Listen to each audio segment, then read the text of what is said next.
Here we go. Now, if you guys came here to this show tonight thinking that I'm going to make fun of those people again, you've come to the wrong show. I'm not fucking with those people anymore. It wasn't worth the trouble. I ain't saying shit about trans people. Maybe 3 or 4 times a night, but that is it. Tired of talking about them. And you want to know why I'm tired of talking about them? Because these people acted like I needed them to be funny. Well, that's ridiculous. I don't need you. I got a whole new angle. You guys will never see this shit coming. I ain't doing trans jokes no more. You know what I'm gonna do tonight? Tonight, I'm doing all handicap jokes. Well, they're not as organized as the gays. And I love punching down. There's probably a handicap in the back right now, because that's where they usually make them sit.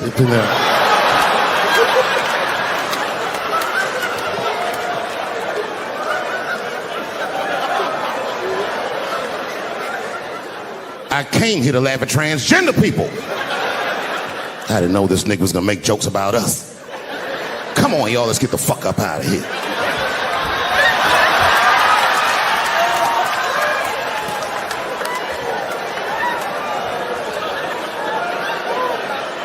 Yeah, it's about time somebody let these handicaps have it.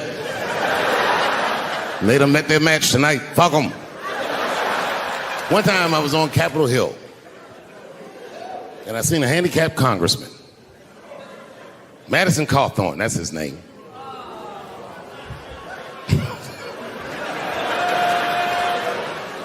He's a Republican from North Carolina. And he was shocked because I saw him and I go, hello, Congressman. He didn't even know I knew who he was. He turned around. Then I just walked away. I wanted him to see me do something he couldn't do. I skipped. That nigga was mad.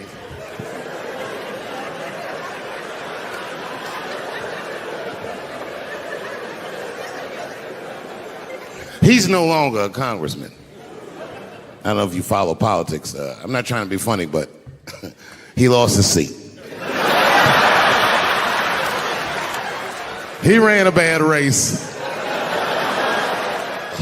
Oh, buddy, yes, he did. And you know what he did wrong? He was running for Congress again, and this motherfucker tried to be controversial. He was on all them right-wing podcasts talking all that shit. He was like, Washington is worse than Hollywood. I was at home like, what? He said, these people are disgusting. They have orgies and sex parties and drug parties. And I was thinking, this nigga sounds like Juicy Smouye. He's lying. Now, I don't doubt that they do this kind of shit in Washington. But I doubt he's seen it with his own eyes. Because who the fuck invites a paraplegic to an orgy? So this nigga can roll around and snitch on everybody.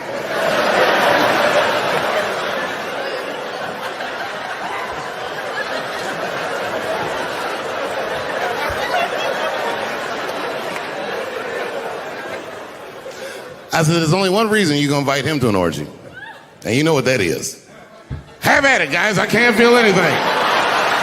Let's get this bill passed for America. One at a time, folks.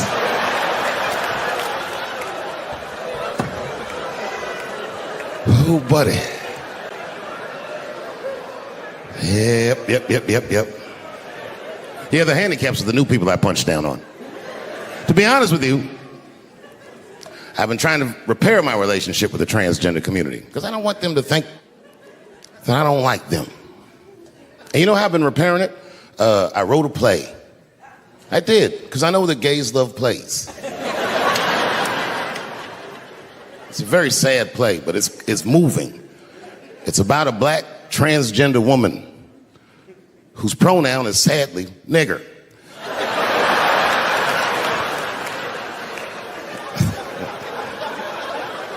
It's a tearjerker. At the end of the play, she dies of loneliness because white liberals don't know how to speak to her. Sad. Speaking of nigger, I've also been working on a book, and this is true. I'm rewriting the American classic, Huckleberry Finn, from Nigger Jim's perspective. It's called The Adventures of Nigger Jim. That's how the book starts. Huckleberry Finn walks up to him and goes, "So you're Nigger Jim?" And he's like, "Yo, I just said Jim." "What's your name, little buddy?" "Huckleberry Finn is my name." "What? Huckleberry? That's your real name?" "God-given." "You know what? Just call me Nigger Jim. It's fine." I don't care if you are black or white or whatever. If you ever meet a white person named Huckleberry, he has less money than you. That is the white, trashiest name I've ever heard in my fucking life. If you have a name like Huckleberry, you're doomed to fail. If I was in court and my lawyer came up and was like, "I am your attorney, Huckleberry Finn," I'd be like, "Uh-oh, I'm going to jail." God forbid I ever go to jail. But if I do, I hope it's in California. Because as soon as the judge sentenced me, I'll be like, "Your Honor, before you sentenced me, I just went to court to know I identify as a woman. Send me to women's jail." And as soon as I get in there, you know what I'm gonna be doing? "Give me a fruit cocktail, bitch, before I knock your motherfucking teeth out. I'm a girl just like you, bitch. Come over here and suck this girl dick I got. Don't make me explain myself. I'm a girl."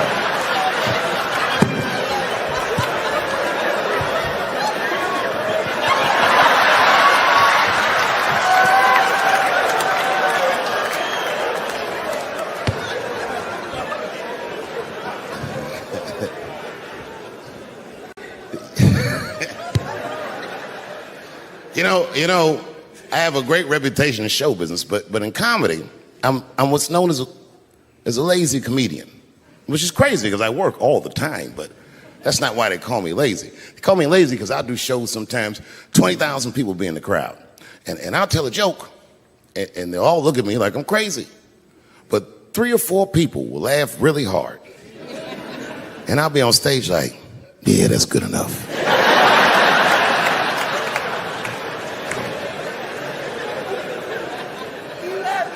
Well, this next joke is one of those jokes that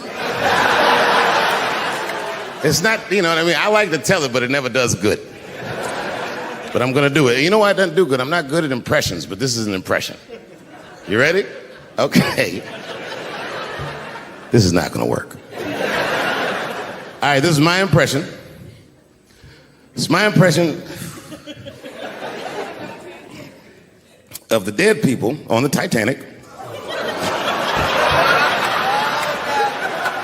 You didn't let me finish. This is my impression of the dead people on the Titanic as the submersible was approaching their ship.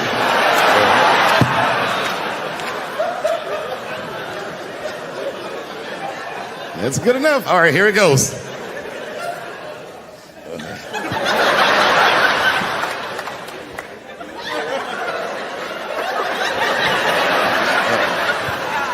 I'm gonna do it. Okay, here it goes. Join us in our watery grave.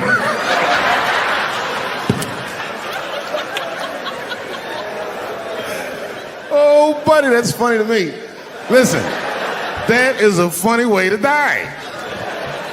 20 years from now, on my 70th birthday, I'm going to take a submersible to see the submersible.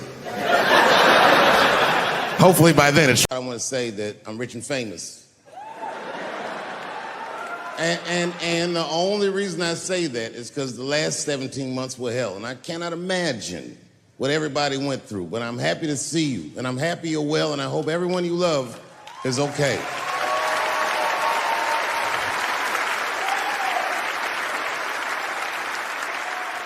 I don't want you to worry about me. I'm vaccinated. I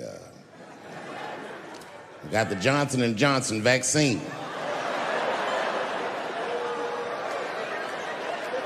I gotta admit, that's probably the most niggerish decision I've made in a long time.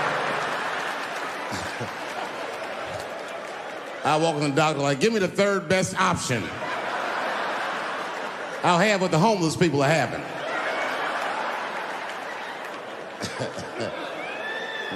So far, so good.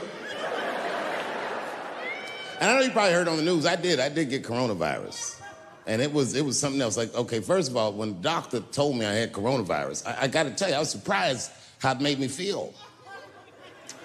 I felt dirty. I felt gross.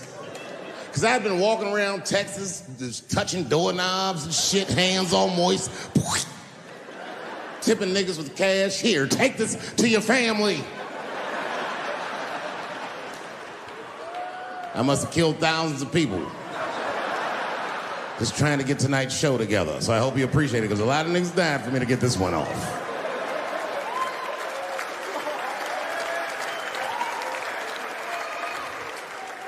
I hadn't felt that dirty in a long time. Last time I can remember feeling dirty like that, man, I must have been a little boy. I was being molested by a preacher. Oh, don't feel bad for me. I liked it. I used to get a kick out of coming in that fella's face.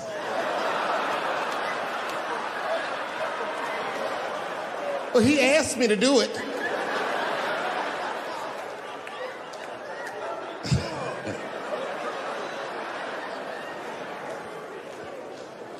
They make you quarantine. I had to quarantine for 10 days at least. They said, you're gonna have to stay in the room. I didn't go nowhere.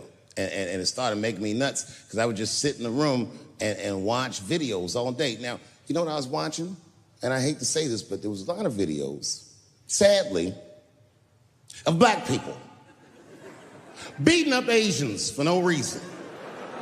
Oh, these attacks were unprovoked. I couldn't believe it. And I was sitting in the room watching this shit. It was stressing me out. I was stressed already, because the whole time when you get coronavirus, at least the first 5 days, you wait, see how sick you're gonna get. And it turns out, and this is true, I didn't get sick at all.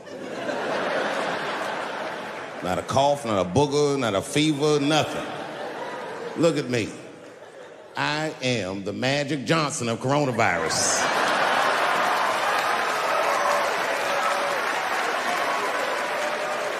I just sat in the crib and got strong all week. But I was stressed because I kept watching these videos of my beloved black people beating up my beloved Asian people and being so cruel. And the whole time I watched those videos, this is fucked up, but I couldn't help but feel like when I saw these brothers beating these Asians up, it's probably what's happening inside of my body.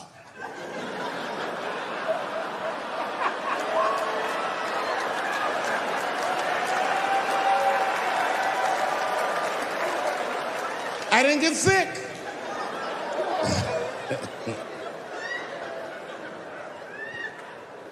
I also saw a lot of videos of UFOs. It's complicated. I was in a bar in Austin with my wife, and it was during COVID, and a woman came to our table, and she was maskless. And this bitch came over, no mask, all H words. Hi, how are you?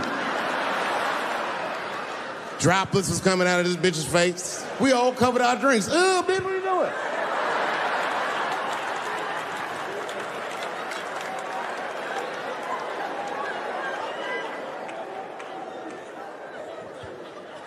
Now, I looked over at the table that she came from, and I peeped game. The men at the table were filming me. This happens when you're famous. People will come over and try to rattle your cage and get you to say something stupid or dumb so that their buddies can film it and they get a video of you embarrassing yourself. And clearly I said, this is what's happening. And these dumb motherfuckers thought that it was my first rodeo.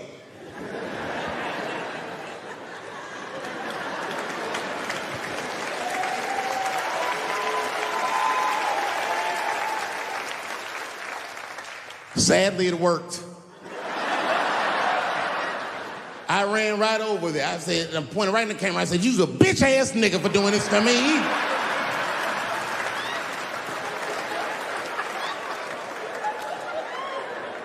And the dude was shocked that I said it. He said, oh. And when he did like this, I seen all his fingernails was painted, and I realized, like, uh-oh.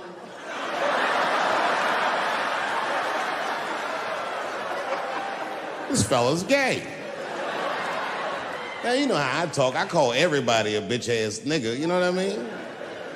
But that's not a right thing to do if they're gay, you know what I mean? And now I was in trouble. And not only that, the motherfucker was huge. He stood up, he was towering over me. He must have been 6'5", a big, white, corn-fed, Texas homosexual. This nigga was ready to fight. And he started barking on me, but I stood my ground. I wasn't scared. How could I be scared? This motherfucker's shirt was tied up in a knot like this. Oh, fuck this guy. Let's go, nigga, let's go. I thought we were gonna come to blows. I was ready, And then, right when you think we would fight, guess what he did? He picked up his phone and he called the police. And this thing I'm describing is a major issue that I have with that community. Gay people are minorities until they need to be white again.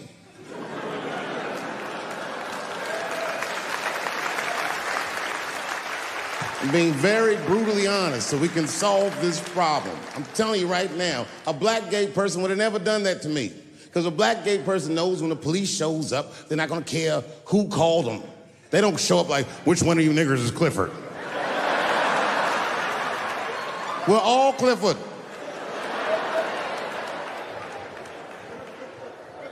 This happens far too often.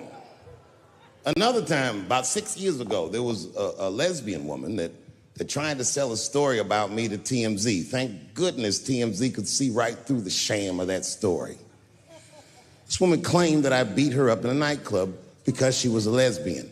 That is fucking crazy. Bitch, I didn't even know you was a woman.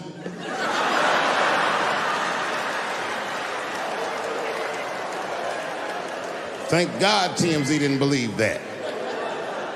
Because I did beat the shit out of her, I'm not gonna lie. It was her fault, I had no choice. I came in the club minding my own business and a woman came up to me, she goes, oh my God, Dave Chappelle. And I was just being reciprocally nice. Hey, miss, how are you? Blah, blah, blah. Benign talk, nothing to it. And all of a sudden, this lesbian fella stepped between us. Hey, nigga, that's my girl. I said, yo, my man, back up like that. She said, I ain't backing up off shit, nigga, that's my girl. I said, bro, you're gonna have to give me 3 feet like this. She said, stop calling me a man, motherfucker. I'm a woman. I said, what?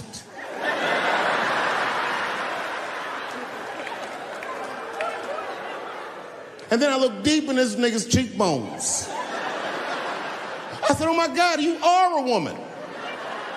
It was just too much for me to even wrap my mind around. But I tell you what, I unballed my fist immediately and I softened my posture so that she would know she's in no danger. I even changed the tone of my voice. I said softly, sweetly, like a pimp might say. Bitch, I'm about to slap the shit out of you.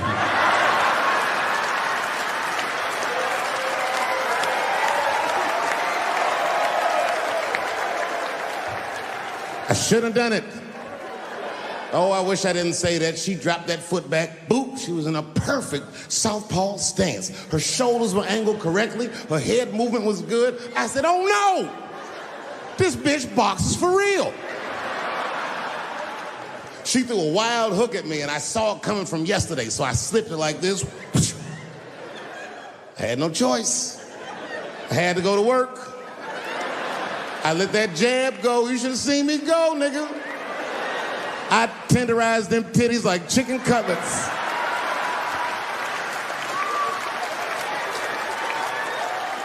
I whooped the toxic masculinity out of that bitch.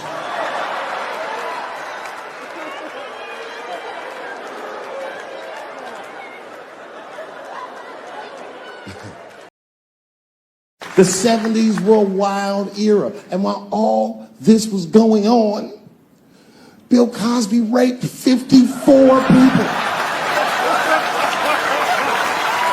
Holy shit, that's a lot of rapes, man. This guy's putting up real numbers. He's like the Steph Curry of rape. Man, that's a lot of rapes. 54. He had raped 30 less people. That's still 24 rapes. Don't forget, each one of these rapes has 8 hours of sleep in it. Ladies and gentlemen, that's over 400 hours of rape. It only takes 65 hours to get a pilot's license. If rapes were aircrafts, this nigga's Top Gun for sure.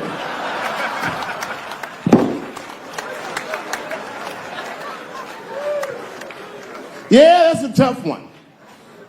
You know, and I was on stage not too long ago. I was in Syracuse, New York. Yeah, well, yeah, for Syracuse, but the show didn't go so good. All because I was talking about Bill Cosby a little bit. Not a little bit, I'll be honest. Talked about him for like maybe 25 minutes. And a woman stood up in the back of the room and she screamed out, "You are a fucking asshole for saying these things." I know.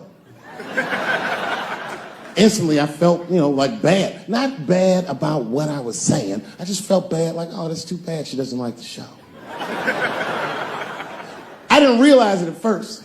But not only did she say that, she was rushing the stage. By the time I saw her, I just saw this shadowy figure fucking charging up the aisle towards me in full fight mode. I was horrified. I said, oh my God. I'm gonna kick this bitch in the face.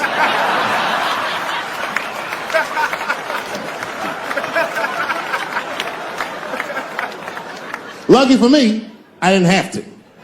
Security tackled her, but it was a really fucking horrifying scene. Scuffle ensued.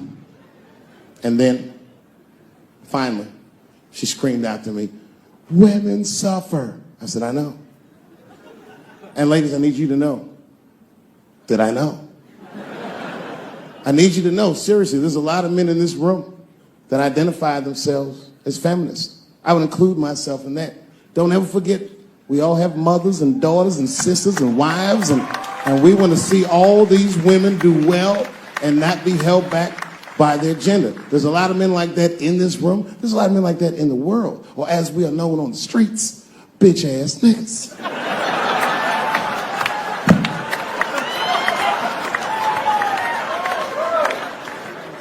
But as this woman was wrestling and screaming at me, I started to take offense. And I'm gonna be honest, race was involved. She was a young white woman. Well-intentioned, but it's like not thinking it all the way through. Bitch, how the fuck are you going to yell at a black man about discrimination? She didn't get it. She just kept going. Women suffer. I know. Women suffer. Same team. Women suffer. I know. And this bitch went too far. We suffer just like you. So you roll, bitch. You suffer, yes, but not like me. Not like us. She goes, suffering is suffering. What's the difference? I said, come on, white woman, you know what it is. You was in on the heist, you just don't like your cut. You suffer, I suffer. You suffer, I suffer. That's how it works. Can't do comparative suffering. If you're hungry and your friend says, people are starving in Africa, so what, nigga? I still want lunch.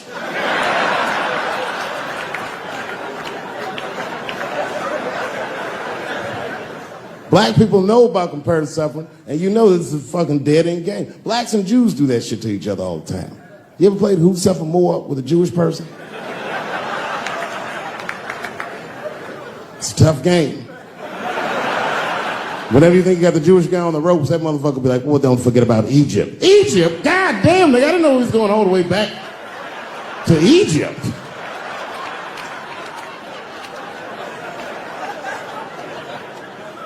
What the fuck is wrong with her? What does she think? Does she think that I don't know that rape is wrong?